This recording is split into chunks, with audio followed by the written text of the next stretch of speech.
So I'm going to make a start on the jury lecture then, okay? And then I'll finish up on it next thing we need. So I'll talk about, the role of juries, group processes that occur during jury decision making, some of the decision models that help us make sense of how juries come to their decisions.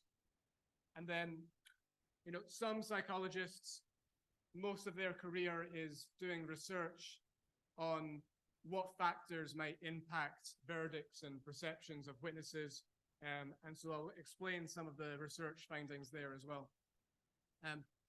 To be clear, when I say juror research or mock juror, I'm referring to studies in which there's no deliberation, okay? Participants watch a mock trial or they read a mock trial transcript and then they're asked for their opinion, guilty or not guilty, but they don't deliberate, okay? Whereas if I say jury or mock jury or mock jury study, I'm referring to a study that does have that deliberation phase, okay? Usually a mock jury is made up of 6, just like you had here. So in a mock jury, they would watch the mock trial or read the mock trial transcript, and then in their verdicts, in their groups rather, they would come to a verdict, a consensus, much like you had to. So, that obviously has more ecological validity. There was, actually 2 groups that said not guilty, and there was at least one person in both that said they were more tilted towards guilty, but ultimately kind of were persuaded by the majority. And of course, that's going to happen in real life too. So by including the deliberation phase, it's more ecologically valid, right? There's some findings that we don't find in jury research that we do find in juror research. So the deliberation is important.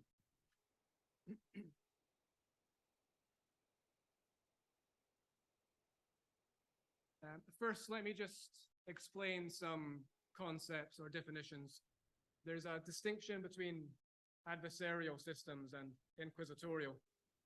So adversarial is when there are 2 sides putting forward a case, okay? So in a criminal case, that would be the prosecution and the defense. This sort of system began in England and then spread across the Commonwealth countries and is here now in the US. A judge in this system is meant to be impartial. They're meant to make sure that there is a level playing field for both sides to make a fair case, that they both have a fair chance, rather, to make their cases and arguments. Indeed, a judge might be the one to listen to the case and then give a verdict, okay? Or in some cases, it might be a jury, okay? Both are possible in an adversarial system. Here in the US, only about less than 4% of criminal cases are decided by a jury, okay? So it's usually only the most extreme cases in which there is some debate or some possible doubt. Most are concluded by a parole, a deal, rather, a plea bargain, in which the defendant pleads guilty and then gets a lower sentence than they would if they went to trial. If it goes to trial, it's usually decided by a judge, okay, rather than a jury. So it's only a small percentage of those that get to a jury. Out of interest, if you want to compare it to other countries, this is more than in the UK. In the UK, less than 1% of cases are decided by a jury. It's less than countries like Japan. In Japan, about 10% of cases are decided by a jury. But in the other type of system, an inquisitorial system, there isn't 2 sides making an argument. It's actually the judge who's doing the investigation. So usually they have a dual role. So they might be, a magistrate and a police chief or some other high-ranking position in the police. And they're the ones actually interviewing the witnesses, and they're the ones then uncovering the investigation in the legal side of things and then coming to the decision. So this is quite popular in continental Europe, for example. Now, it's certainly the case that a system is more one than the other, but actually no case is entirely just adversarial or inquisitorial. Even here in the US and in other adversarial systems, judges can have more of an active role. They might sometimes ask questions to the witness if it's a particularly vulnerable witness, like a child, for example, and the judge thinks that they might be able to ask certain questions better or get to the truth of the matter better. They might put certain safeguard measures in place. You know, again, if it's a child or some other victim, maybe to protect them from having to face their abuser, for example.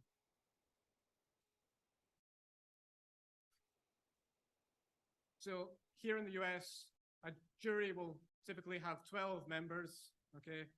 And then they have to, like you did, come up together to get a consensus, okay? Either all deciding guilty or all deciding not guilty.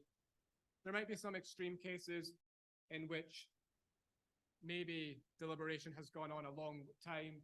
It's clear that no one, a single person maybe isn't going to cave. And then maybe the judge will accept a large majority, maybe, you know, 11 are looking towards not guilty, for example, and one is guilty. The judge might accept that in some extreme situations.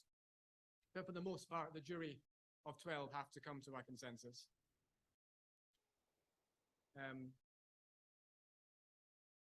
Pretty alike many Western countries. If you're interested, in Scotland, juries have 15, and they only have to come to a majority rather than a consensus.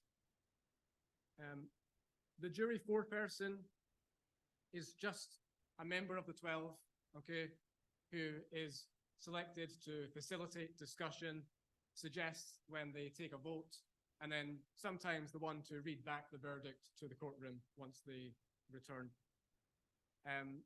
So the jury foreperson is, you know, just a member of the jury.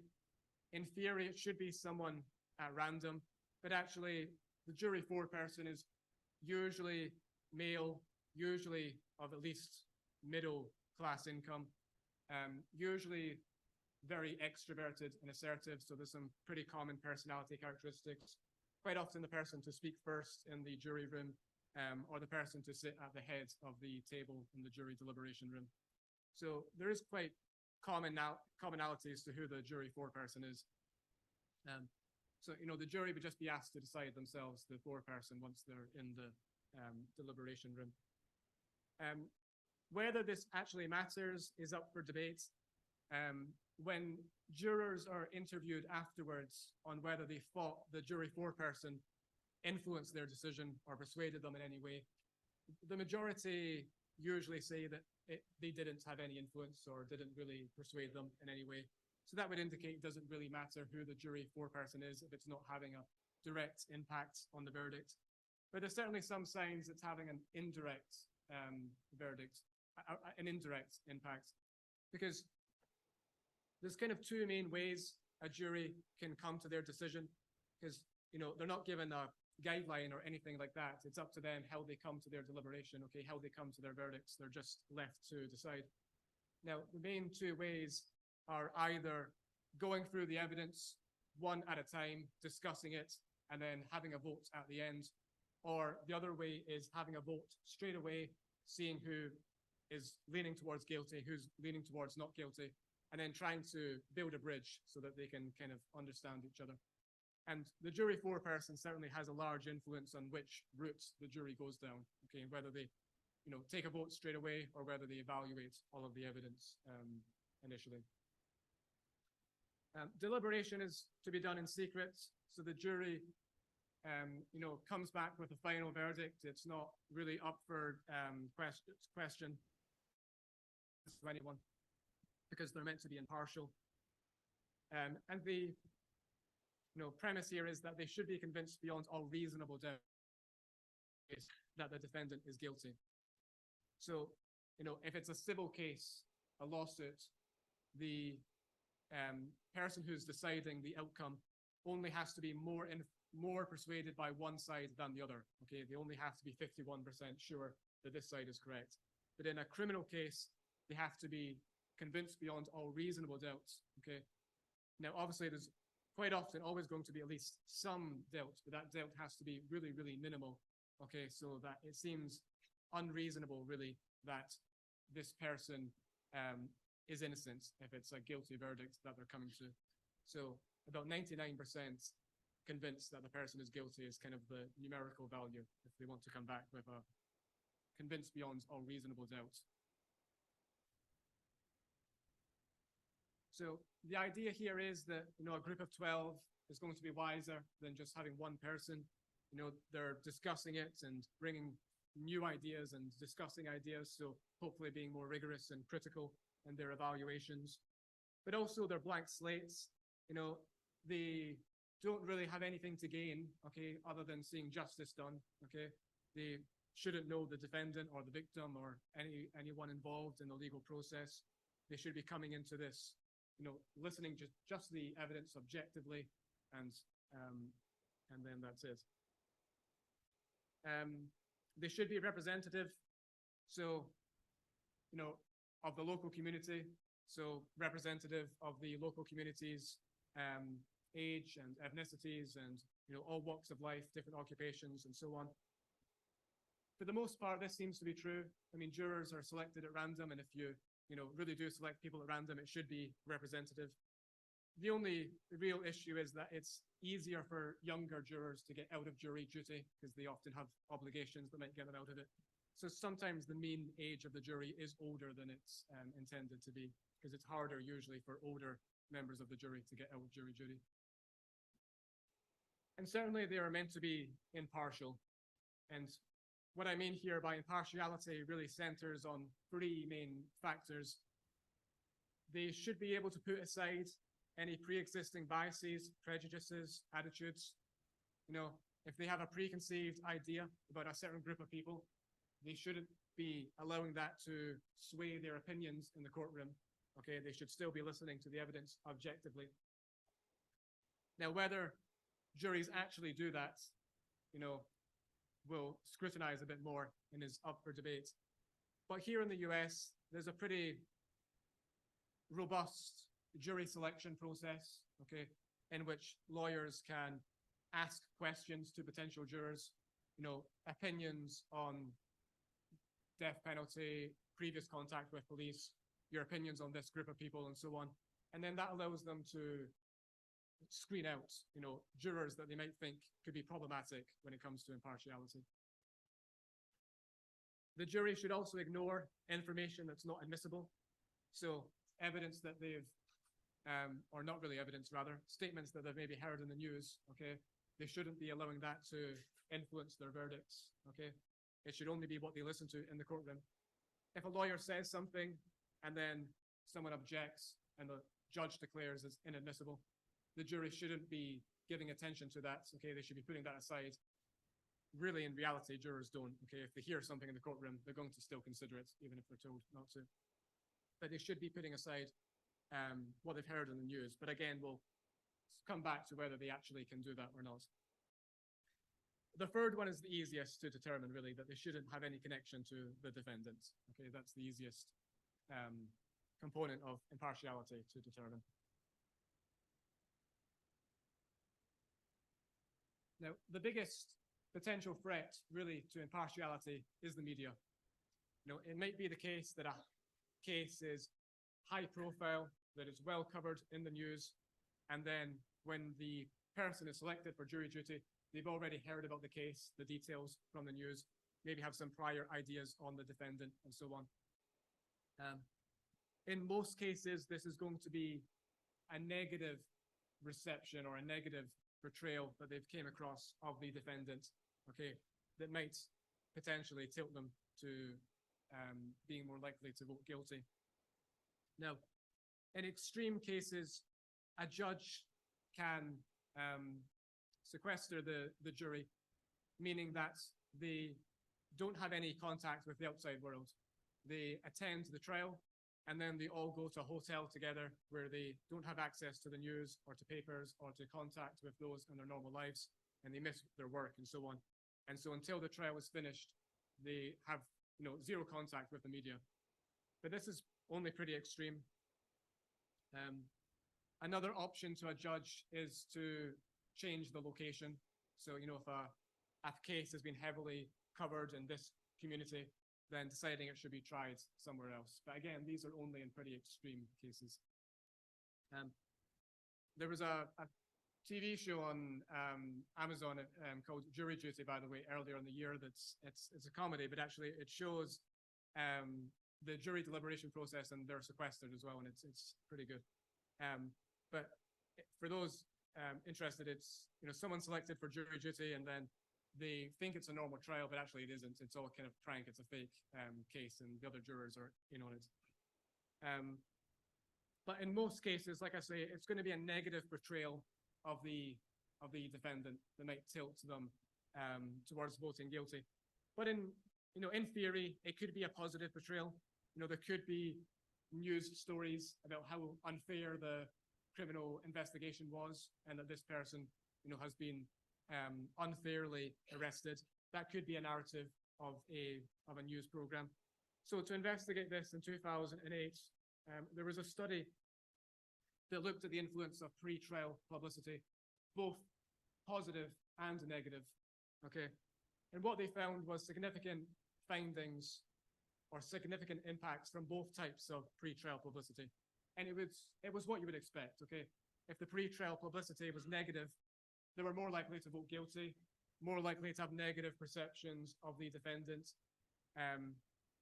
If it was positive pre-trial publicity, less likely to vote guilty, more likely to have positive views of the defendant.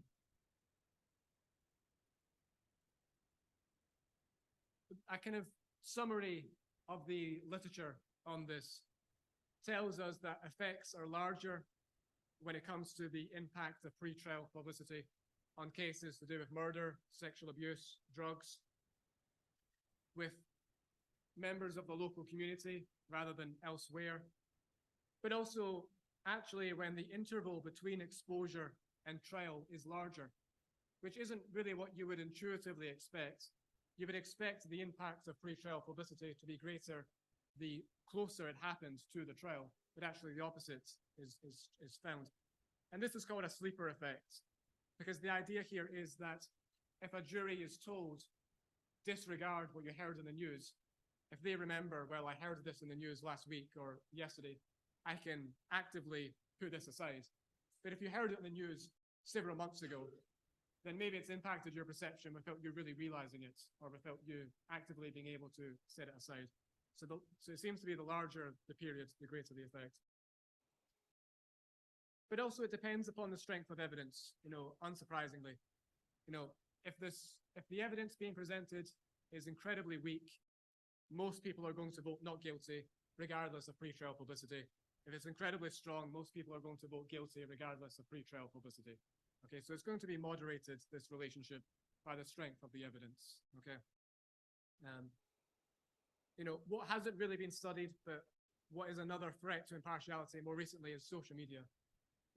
Especially in local community groups, if a local crime happens, there's quite often posts about it on social media, maybe posts warning about this particular person, pictures of the person who is said to have committed the crime.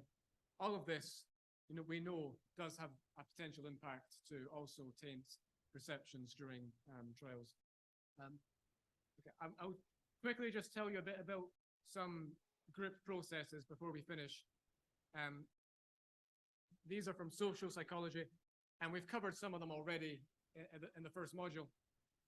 But the idea here is, in social psychology, wherever there is a group, these group processes are always going to be at play. But obviously, the way in which they'll impact things will be different. Okay, we were talking about situational impactors on violence before. Now we're talking about situational impactors on decision making, okay, within a group context. Now, some of these are obviously overlapping with one another, okay, and some of them have a more direct impact on decision making than others, but they've all been studied independently, so I'll still talk you through them each. The first one is reinforcement of majority opinion. So in 9 times out of 10, whatever the majority feel is what will end up being the verdict, okay? So, if we ask the juror, the jury members, what they're leaning towards, guilty or not guilty, before they go to deliberate, and 8 say guilty, and 4 say not guilty, then 9 times out of 10, it's going to be a guilty verdict, okay? The majority will prevail. that's maybe not too surprising, okay? Obviously, it can be the case that, a minority voice can be persuasive, but the majority of the time, it's the majority opinion that convinces the minority to kind of conform to the group. The other one is group polarization, meaning that if people are surrounded by those who are convinced of something, they typically become more convinced themselves just through discussion. Okay, so, if we have a jury member, for example, who is maybe moderately convinced that the person is guilty, and then they deliberate with 11 people who are extremely convinced the person is guilty, that person by the end will no longer be moderately convinced. They will likely also be much more extremely convinced. This was first studied by Myers and Kaplan in the 70s. Their initial study in the 70s was with university students, and they had the students complete a questionnaire on how racist they were. And the result was that there was a group of those on the high end who had pretty extreme racist views, and then those on the low end who had pretty anti-racist views. And then someone with a more moderate opinion was put into a group discussion with those of a more extreme opinion.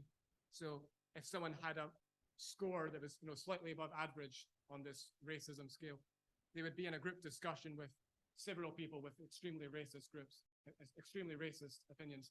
And by the end of the discussion, this moderate person now had more racist views than they did at the start of the study. Whereas if it was someone who had a more moderate opinion and they were put into a group who had pretty extreme anti-racist opinions, by the end of the discussion, they had more extreme anti-racist opinions. It's a study that's been replicated using a different range of attitudes. So opinions on the death penalty, if you have a moderate opinion on this, going to a discussion with people with extreme views, likely have a more extreme view by the end.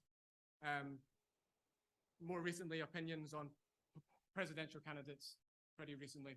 Again, if you have a pretty moderate view into a discussion with those with a more extreme view, and your opinion will become more extreme as well. So obviously, in a jury, what that means is if someone has a pretty, moderate view on whether they're guilty or not guilty, if they're in an environment in which they're discussing it with people with more extreme views, they'll also become more convinced that the person is guilty, for example, if that's what the other people in the group are convinced of. Another one is conformity. So the greater the majority, the more likely it is that the majority will prevail. So, I told you that if we interview them beforehand and 8 are leading to guilt and vote 4 to not guilty, it's likely the case that the majority will prevail. It's even more the case if 10 are leading to guilty and only 2 to not guilty, or 11 to guilty and only 1 to not guilty. So this is going back to what we talked about in module 1, in which shows that people are pretty compliant quite often. In Solomon Ash's study, about 2/3 of people agreed with the group, even though they knew the group was wrong when it came to deciding the lengths of the lines. Okay, so this conformity pressure is going to have an impact in the jury as well.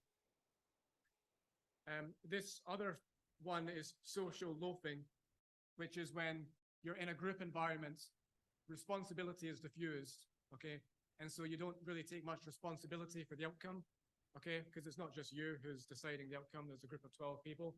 You don't really have to put too much effort into being critical over the evidence because, the responsibility is shared amongst 12 people, okay? So in a group environment like this, people typically report less responsibility, less effort into the task. I strongly recommend the movie 12 Angry Men if you haven't seen it. It's an older movie, but it's still incredibly relevant in terms of a lot of the things that we're talking about right now. You'll see social loafing, for example. One of the jury members doesn't really care about the case, just wants to get to his baseball game later. And you also see some biases and various perspectives that are all still pretty relevant. Okay. One last thing to talk about before we finish up is groupthink. okay, which is tied to these other factors I've discussed. But it's when one is in a group and it's a pretty closed off group, they won't really engage in critical thinking because of some of these group processes I've just discussed. They'll conform, they'll go with the majority, okay? They'll have social loafing, okay? They won't want to stand out. And so because of this groupthink, there's then flawed thinking, flawed critical thinking skills, and because of these group processes and social conformity pressures. There's some government examples of this. Groupthink was a word used quite a lot in the UK news following COVID, that the UK government was making decisions for the country in pretty small groups, and that they weren't really talking to independent sources or widening the discussion. And this meant that they weren't really thinking about things critically from different perspectives. And all these other group processes that we're talking about led to pretty poor decisions being made. Here in the US, when the US decided to go into Iraq over the narrative was that there was weapons of mass destruction. And again, groupthink was something that was used to criticize the government then, that they weren't really listening to much independent sources, that they were making decisions in a pretty small group, and this was having flawed decision making. What the social psychology literature suggests is that there's 5 factors that make groupthink more likely. Okay. First of all, if there's high group cohesiveness, okay, if the group is insulated, if there's no impartial leader, and there's no norms on how to make the procedure, and then there's homogeneity of social backgrounds and ideology. Now, applying this to juries, we can see that it does apply. Jury members, they spend a lot of time together. A trial might go on for days or maybe even weeks or maybe even months if it's a pretty extreme case. Inside the jury deliberation room, they talk about the case. They're not allowed to talk about the case outside this room, which means that when they're eating together and so on, they have to talk about their lives and so on. And so, they usually do get to know each other and form bonds and so on. If they're being sequestered in extreme cases, there's going to be even more cohesiveness. So the group is pretty isolated. They can only talk about the case with each other, not with their relatives or friends or so on. Again, if they're sequestered, it's going to be even more extreme. There's not really a traditional impartial leader, okay? Just one of them is chosen to be the foreperson to help deliberation. Like I said, there's no guidebook on how to conduct the deliberation, okay? There's no set of procedures, okay? It's up to them how they choose to deliberate and reach their verdict. And then because they're all from the same local community, there is also quite often homogeneity of backgrounds and other shared characteristics as well. So this would suggest that a lot of these can be applied quite clearly to juries. Then the next part I want to talk about is some research that's looked at how jurors listen to evidence and what might be done to improve their listening skills to evidence or their memory of evidence. There's 2 main innovations that are usually suggested. The first one is note-taking, that jurors might increase their attention skills, increase their memory.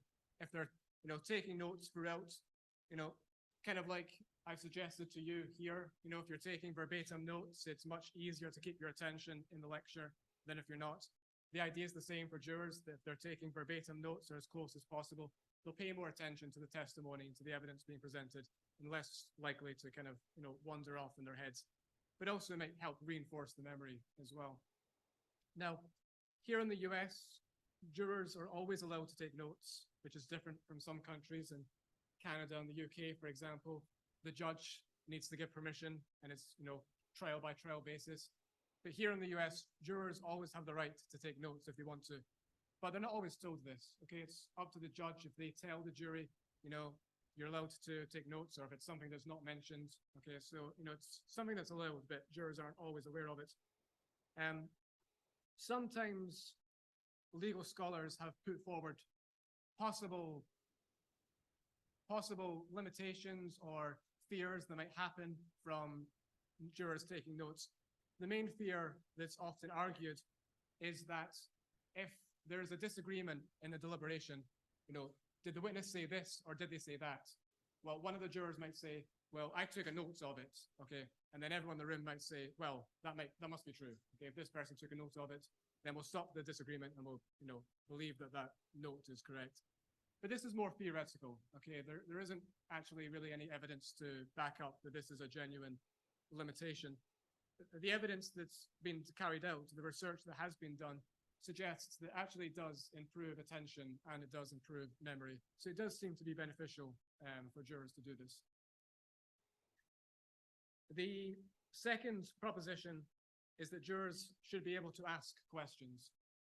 If they're confused on anything or want further information, they should be able to ask questions to witnesses or to the lawyers over things that they're unsure on. Right now, jurors can ask questions in the form of writing the questions to the judge, and then the judge will decide which questions are going to be put forward to the witnesses and which ones won't. A good example of this is the Yarborough case from Washington, D.C.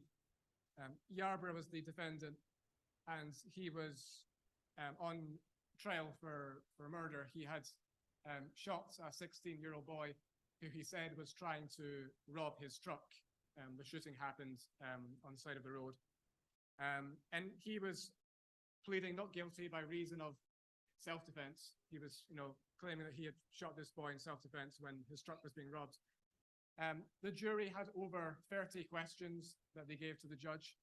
The questions were about, for example, who did the gun belong to? Did the defendant have a criminal record? Had the defendant ever fired a gun before? And a lot of other kind of background questions about the defendant. The judge decided to allow about 20 of them, so more than half. And the jury did come back with a not guilty verdict by reason of self-defense. But obviously we don't know to what extent those additional questions might have, influenced that particular verdict. Yeah.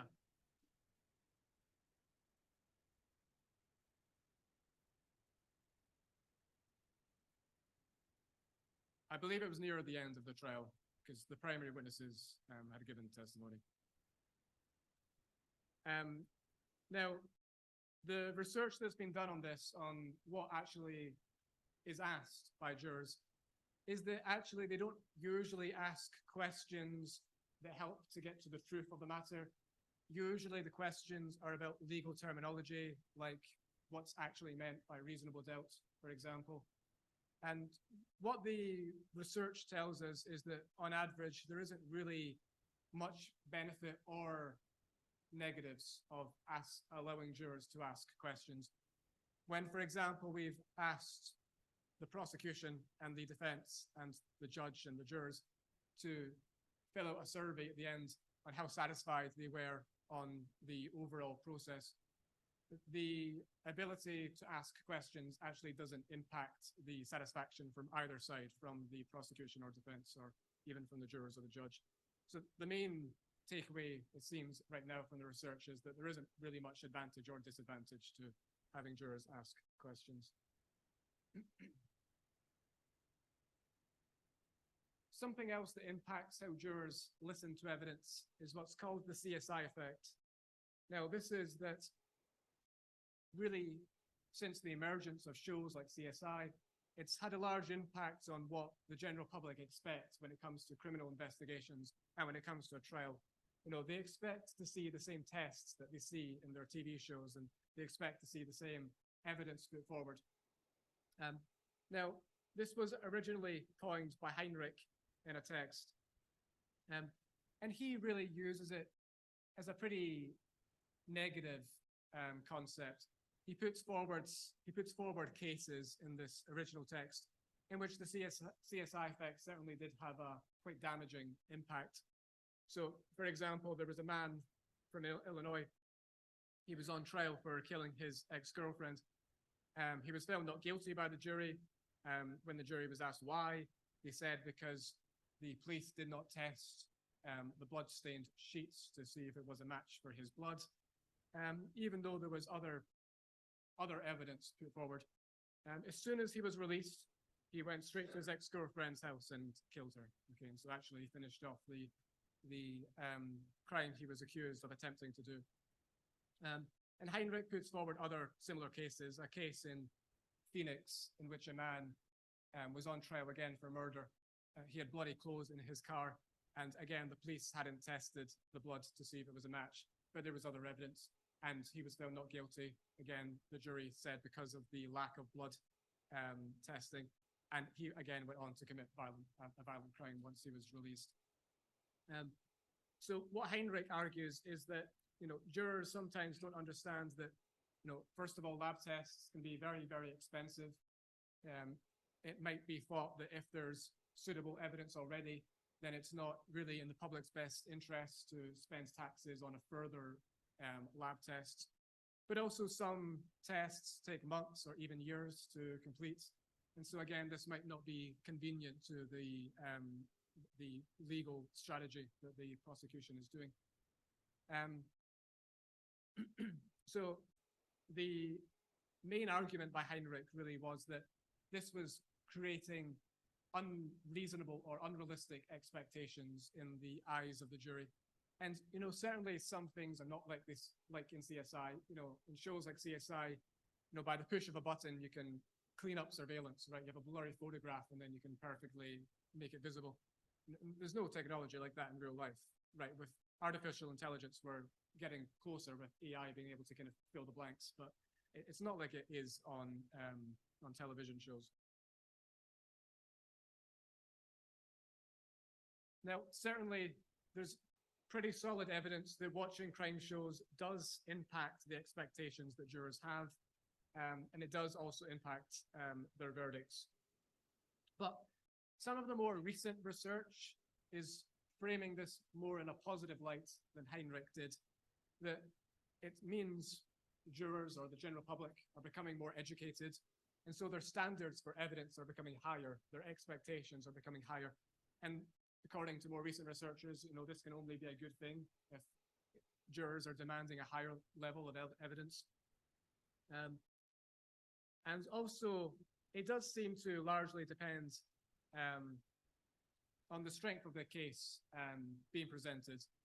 So particularly, if one watches quite a lot of these types of shows and there's pretty little forensic evidence presented, then they might be more likely to be pro-defense. Okay, but if there's a moderate or high level of forensic evidence put forward, we won't see the same impact from how much television you watch. But also, more recent research is widening the scope. So it's not just the investigation tools like DNA testing and blood testing, but also people are becoming more educated on the likelihood of false confessions or police misconduct in interrogations and the limitations of eyewitness testimony, because of a number of Netflix documentaries and other shows that, talk about particular cases in detail and cases of wrongful imprisonment. And so what these researchers are also finding is that, if you watch more of these types of shows, these criminal documentaries, then as a jury member, you're more skeptical when it comes to eyewitness testimony.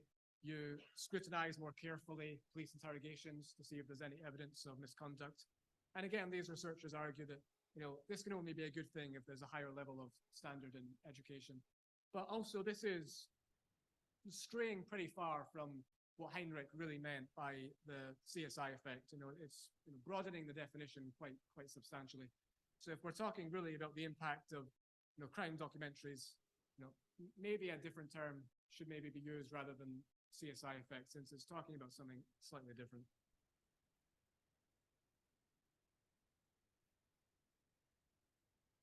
Another question might be, well, how do juries come to their decision?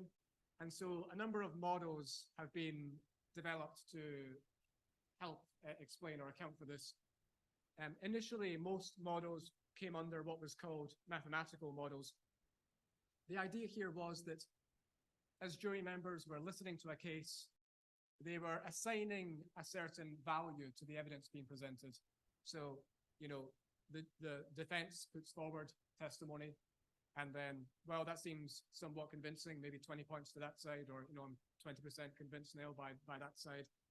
And then the prosecution puts forward another piece of evidence or their testimony, and then the jury member thinks, well, I'll put forward, maybe that was really convincing, so maybe, 50 points towards that, and now maybe 50% on this side of the argument. This might be more conscious or more unconscious, but actually what interviews with jury members revealed was that there wasn't much evidence to back up these mathematical models. When jury members were asked to describe how they came to their decisions, it wasn't in line with a mathematical model at all. It wasn't really the case that they were imagining values and then comparing sums from the defense and prosecution and going with which one was higher. And more in-depth interviews revealed that the jury members thought this would be actually very difficult to do, actually assigning a value to a particular piece of testimony, because you have to compare it to all the other pieces of evidence that's going to be presented. So the kind of support for mathematical models kind of swiftly declined. And what these interviews from this research revealed was that when jury members were asked to describe how they came to their decisions, they were really creating stories, okay? A story that maybe the defense was presenting and a story that the prosecution was presenting. And then they were comparing them and seeing which one explains the situation the best. And so these explanation models became much more popular. And the story model is a type of explanation approach, which is the most popular. And it's so popular now that, lawyers pay a lot of attention to this and often do try to consciously present a story, okay, in the way in which they're presenting their evidence. So this initially comes from a text by Pennington and Hastie. And so, the idea here is that the jury members are imposing a story on the evidence that's being presented. Now, it might be different for each juror, okay, because each juror, has their own upbringing, their own expectations and norms and cultural differences and so on. And so the way in which they interpret things might be different, okay? You've seen that already on Thursday when we did the mock jury activity. Some of you were interpreting things differently in terms of, for example, how much responsibility should be put on the different people involved in that particular case that we looked at. And, that was a pretty small piece of evidence that we looked at, like, 2 pages. So the differences in interpretations is only going to expand and expand with the more and more evidence that's looked at, okay? And so there will be differences in interpretations and differences in stories that are constructed from jury member to jury member. In a text by Devine, the author describes some main criteria for evaluating stories. Now, it might be the case that the prosecution really have to present some story, some story that in their mind is meant to persuade you that this person is guilty. The defense can put forward an alternative story, an alternative explanation of the crime, but they don't actually have to put forward any story. They could just poke holes in the story of the prosecution. The burden of proof, of course, is on the prosecution. The person is presumed innocent until proven guilty.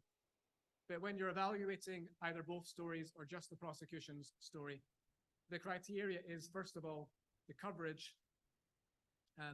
Does it cover all of the evidence that's being presented? Okay, the story, the motivation, for example, that's being presented by the prosecution. Does that motivation align with everything that we've heard? Okay, does it cover everything? The next one is coherence, which is basically the logical resilience or robustness of the story. Is it consistent across all of the evidence and across the full story? Is this motivation visible throughout the entire story being presented? Is the story complete, or is there large gaps that haven't been filled in by the prosecution or defense? And does it seem plausible? Does this story make sense with the individual's expectations of what happens in real life, what seems reasonable? And then lastly, the uniqueness. Okay, so the unique qualities of this story in explaining what happened. So the jury member has heard all of the evidence. The story being presented, is that the only story that makes sense of all of the evidence? Or is there another story that the jury person could come up with that would also explain all of the evidence? So what Devine says is that by using this criteria, the jury members fall under one type, really, by the end of the trial. First of all, they might be a believer, so someone who favors the prosecution. So the prosecution has managed to tell a story that's unique, that's coherent, that's complete. Or a doubter, so someone who favors the defense. Now, this might be just because the prosecution's defense has holes, or it might be because the defense presented an alternative story that was more persuasive, okay, that was more unique, or that was more coherent, that was more complete. So some qualities of that story was better. Or they might be a muller, somewhere more in the middle, not entirely convinced, trying to still look at the pros and cons of both stories. So in that case, there's probably not a great deal of uniqueness to either story. There's probably some limitations with both. Or a puzzler, someone who is unable to formulate a story because the evidence being presented has been done so in a way that's not really very logical and quite haphazard maybe, and so hasn't really allowed the person to develop a clear, coherent, complete story. I've given you a number of movie recommendations over the semester, but another one is Anatomy of a Murder, which I think describes the story model pretty well. I won't spoil the movie, but the prosecution and the defense are each putting forward their own stories over what happened. It's a accusation of sexual assault, and then a piece of evidence is found pretty near the end as the trial is nearly concluding, and so this also is put forward. Now, this piece of evidence on its own wouldn't really mean much. It wouldn't really persuade you either way, but it only makes sense with one story, okay? It completely puts holes in one of the stories being presented, and it matches up perfectly with the other story that's being presented, and I think kind of illustrates the persuasiveness of it.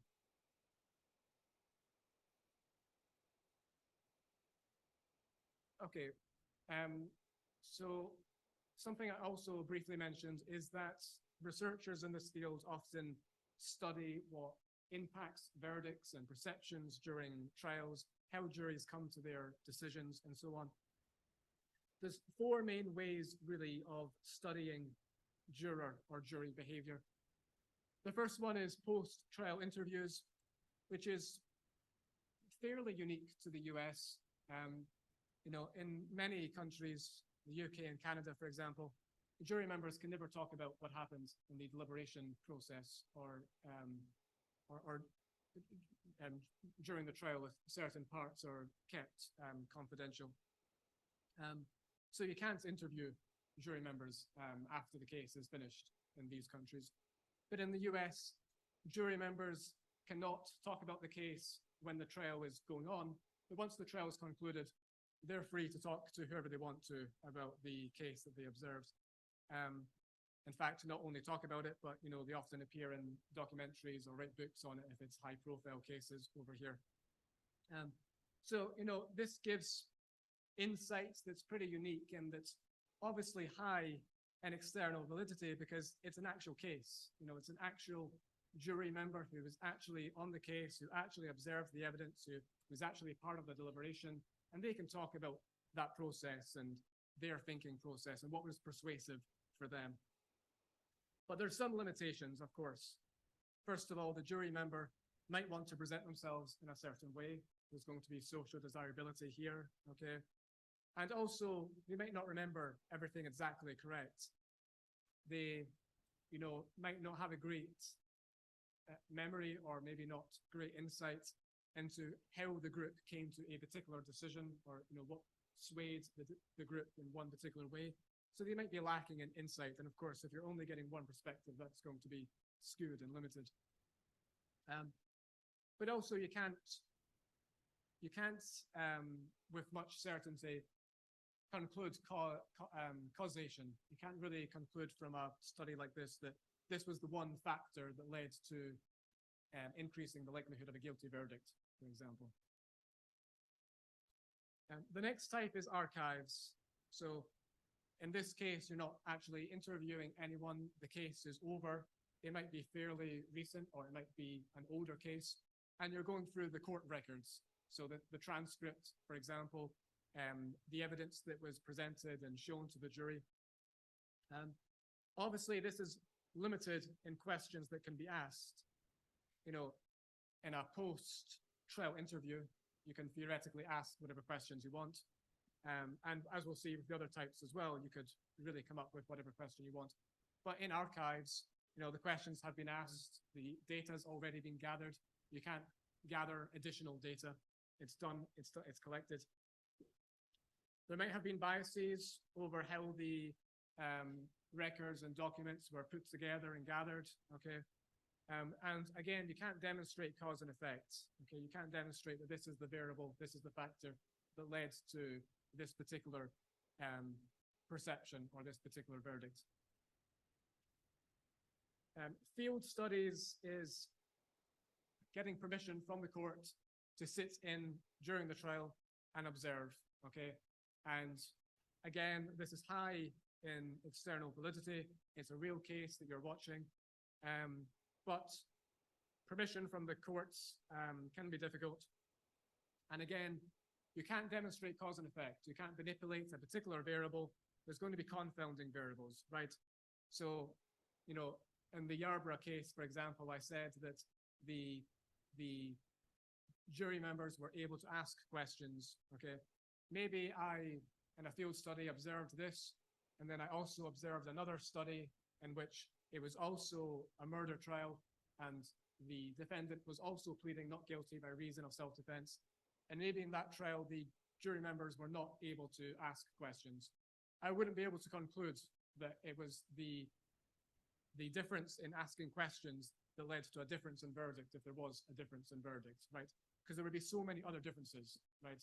Situational factors to do with the crime, defendant characteristics, victim characteristics, right? You're not going to have everything the same except for one variable.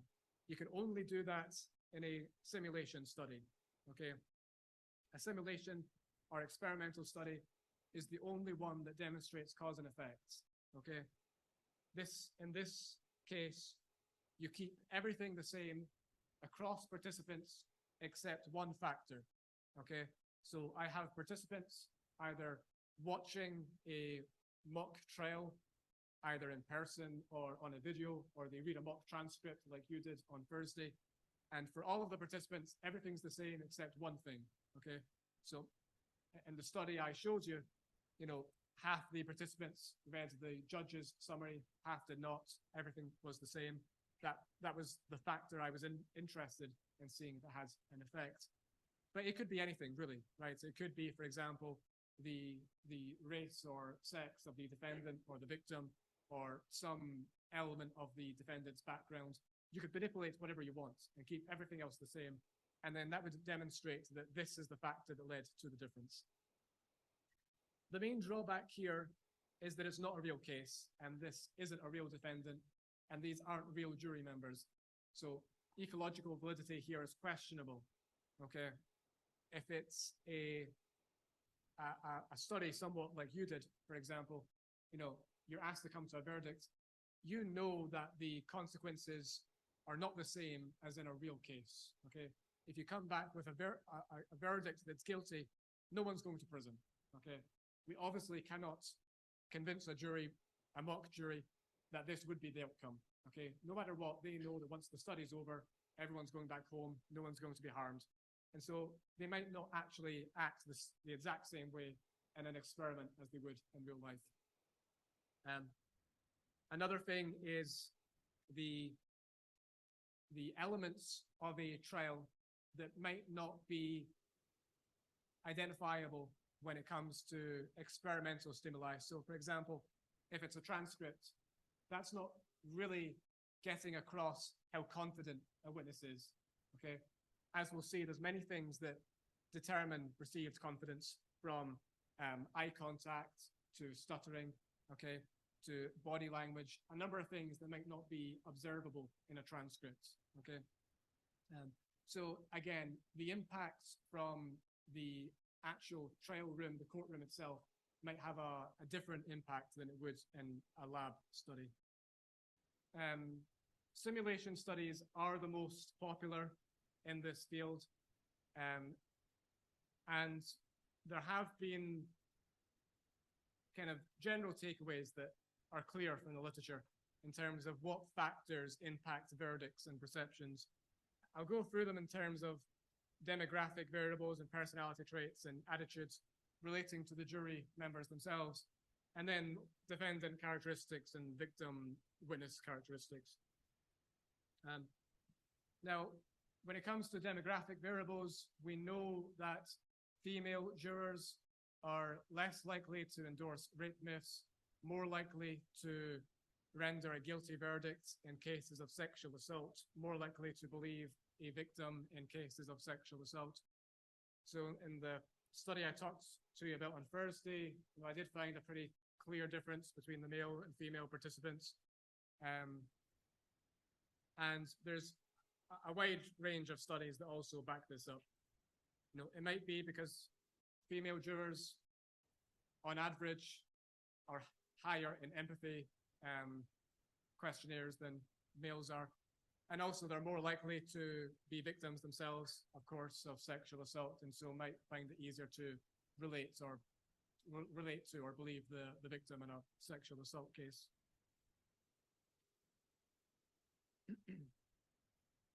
I should say this, this sex difference can be moderated or overwritten by looking at attitudes as well.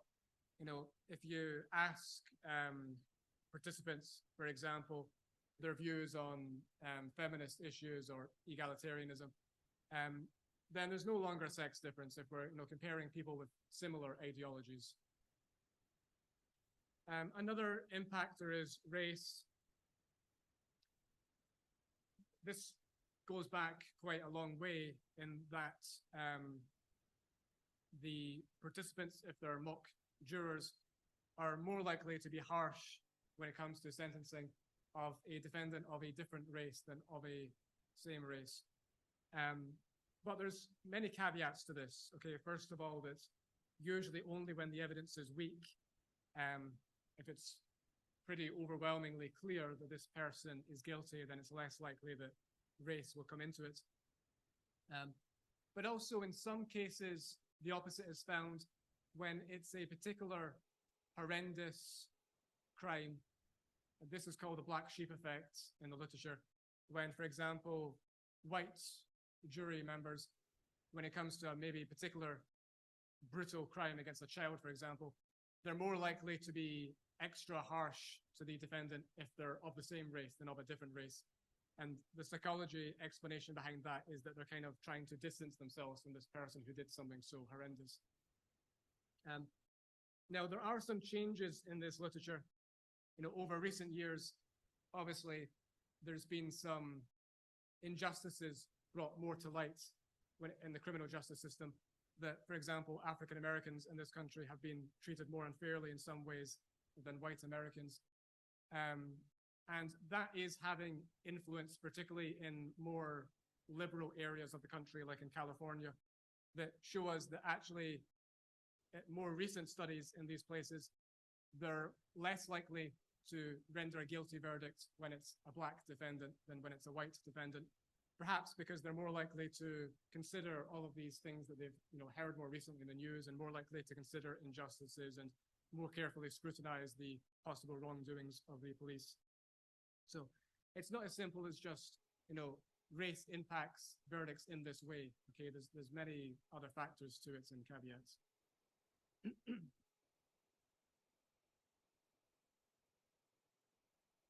We also know that older jurors are more likely to endorse rape myths than younger jurors, and so they're usually more skeptical in sexual assault cases or cases to do with rape, especially if the victim has been drinking or was wearing revealing clothing or anything that would feed into these rape myths that they might have.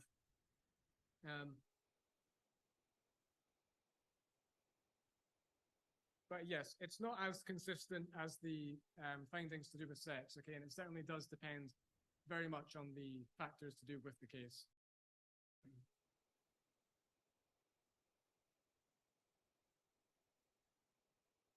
When it comes to personality traits,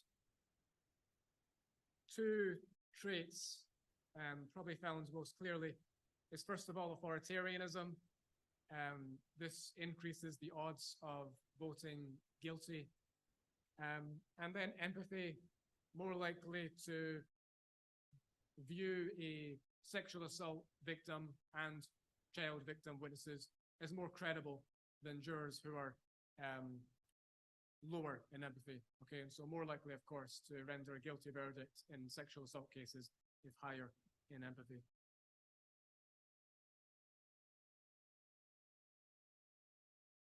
Now, one particularly interesting study was done on actual jury members. It's 17 juries. They all completed a questionnaire before they went into deliberation, and then another one after deliberation that was able to look at many things like the influence of personality traits, or not influence rather, but correlation between personality traits and certain observed behaviors.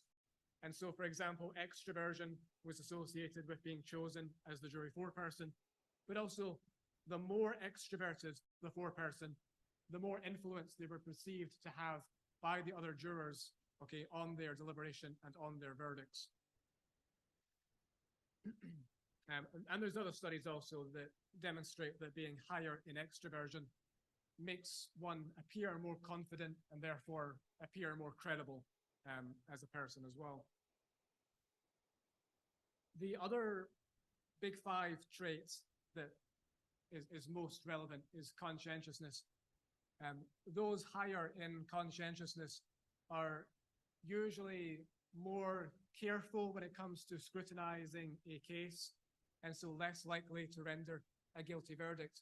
But if they do render a guilty verdict, if they are convinced the person is guilty, a more conscientious person is more likely to demand a harsher prison sentence, more likely to demand the death penalty as well. Now, remember, a big part of being conscientious is being socially responsible and socially obedient and obeying the rules of society. And so it's not too surprising that, such a person would be more harsh on someone who breaks the rules of society if they're, found beyond a reasonable doubt to have done so.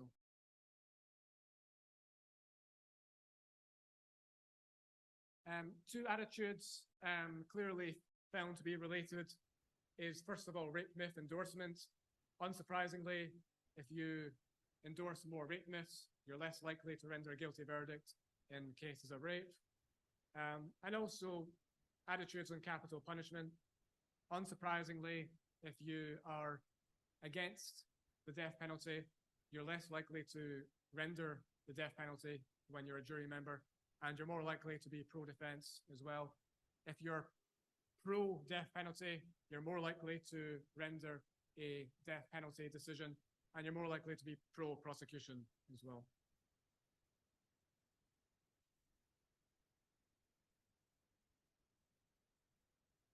And then characteristics to do with the defendant, okay? So again, these would be studies in which, for example, all of the participants are seeing the exact same thing, but maybe one factor is being changed to see if that has an impact on verdicts. One is attractiveness, mainly from male jurors and female defendants. It's a small relationship, only found in juror studies, not in jury studies. So the deliberation process cuts out this finding.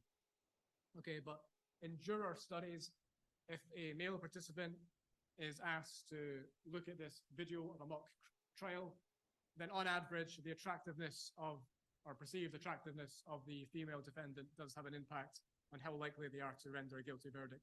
But if they're asked to deliberate with other participants, then attractiveness no longer has a significant effect on the decision reached by the group, which isn't too surprising, right? Because if you're made to deliberate, then you have to be more forthcoming with what's influencing your decisions, and you have to be open to critical discussions, and so it's less likely that superficial things will impact the verdict that's reached.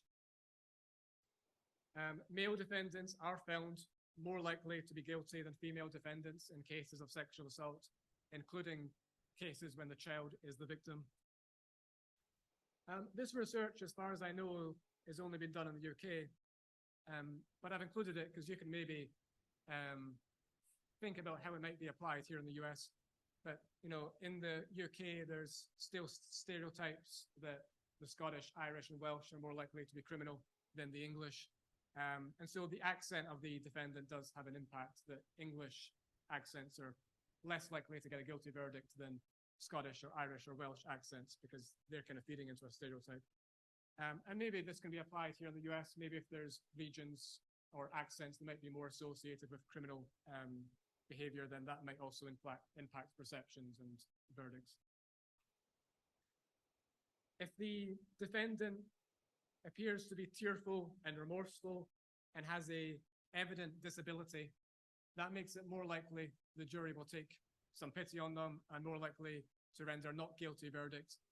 But again, no, this is going to depend upon the case, right? If the case is particularly overwhelming in its evidence and pretty barbaric maybe in nature in terms of the crime that's being committed, then again, this probably won't have much impact on the verdict that's reached.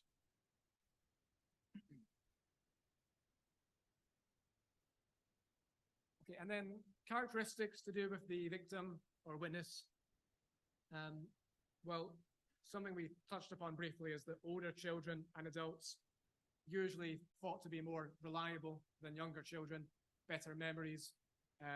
But there are some exceptions. Some cases of sexual abuse, young children are thought to be very credible because the jury has thought, well, you know, this child is too young to make up these details. They don't know anything about sexual abuse and so on. So that might make them appear very persuasive. And then leading questions can decrease the perceived confidence and perceived credibility of a witness as well, again, for cross-examination.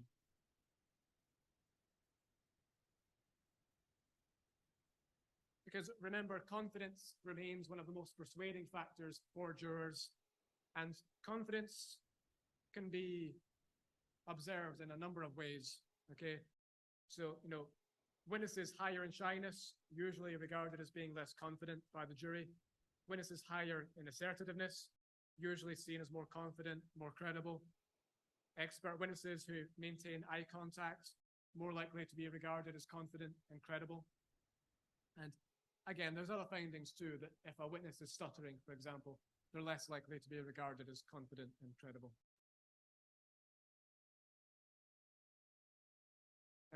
In cases of child sexual abuse, boys are usually seen as less credible than girls.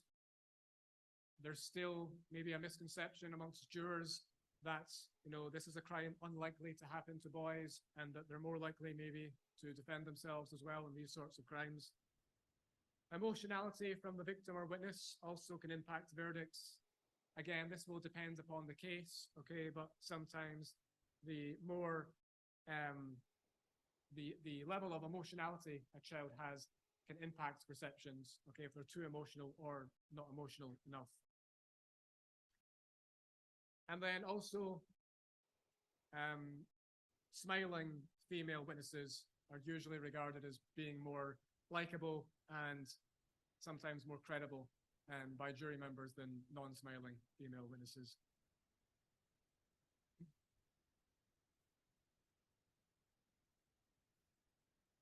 So hopefully then you can describe the role of juries, explain the different group processes we've discussed, talk about the different models that explain how juries come to their decisions, and then sum up the research I've told you there in terms of how juries are studied and what variables have been found to be relevant